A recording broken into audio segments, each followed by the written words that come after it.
ത്രിയേക ദൈവത്തിൻ്റെ അതിപരിശുദ്ധമായ നാമം മഹത്വപ്പെടുമാറാകട്ടെ. ഏവർക്കും ഹെർമിറ്റ്സ് ടോക്സിൻ്റെ 655 ഭാഗത്തിലേക്ക് സ്വാഗതം. ഇന്നത്തെ പ്രഭാത ചിന്തയ്ക്കായി തിരഞ്ഞെടുത്തിരിക്കുന്ന വേദഭാഗം യിരെമ്യാ പ്രവചനം 4-ാം അധ്യായം 3-ാമത്തെ തിരുവചനമാണ്.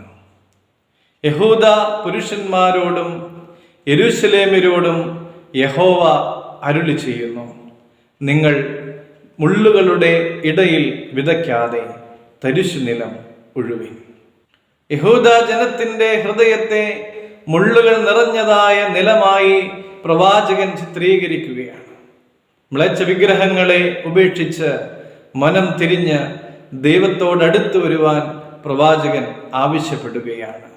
ഹൃദയ കാഠിന്യത്തെയും വിഗ്രഹാരാധനയെയും ഹൃദയത്തിൽ നിന്ന് പിഴുതുകളഞ്ഞ് നിലം ഉഴുതുമറിക്കുവാൻ തക്കവണ്ണം നമുക്ക് സാധിക്കുന്നില്ല എങ്കിൽ, പ്രിയമുള്ളവരെ, മുള്ളിനിടയിൽ ഞെരുക്കപ്പെട്ടതായ അനുഭവം ഉണ്ടാകുമെന്നുള്ളതായ ഒരു മുന്നറിയിപ്പും നമുക്കിവിടെ കാണുവാൻ സാധിക്കും.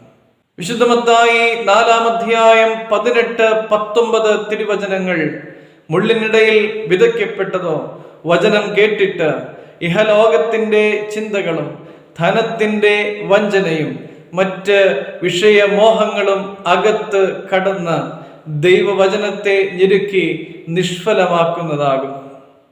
ഈ ലോക സംബന്ധമായ വിഷയങ്ങളാൽ നമ്മുടെ മനസ്സും ഹൃദയവും നിറയുവാനായിട്ട് ഇടയായാൽ ദൈവവചനത്തിന് വളരുവാൻ സാധിക്കാതെ വണ്ണം അവിടെ ആയിത്തീരും. അതുകൊണ്ട് നമ്മുടെ ഹൃദയത്തിൽ മുള്ളുകൾ വളരുവാൻ അനുവദിക്കാതെ അവിടം ഉഴുതുമറിക്കുവാനായി വിട്ടുകൊടുക്കുവാൻ നമുക്ക് സാധിക്കണം.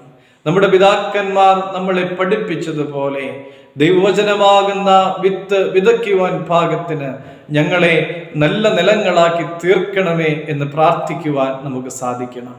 അങ്ങനെ ദൈവവചനമാകുന്ന വിത്ത് നമ്മൾ ഓരോരുത്തരിലും വിതയ്ക്കപ്പെട്ട് അത് വളർന്ന് 30, 60, 100 മേനിയായി ഫലം പുറപ്പെടുവിക്കുവാനായിട്ട് ഇടയാകട്ടെ എന്ന് നമുക്ക് പ്രാർത്ഥിക്കാം. ദൈവം അനുഗ്രഹിക്കട്ടെ.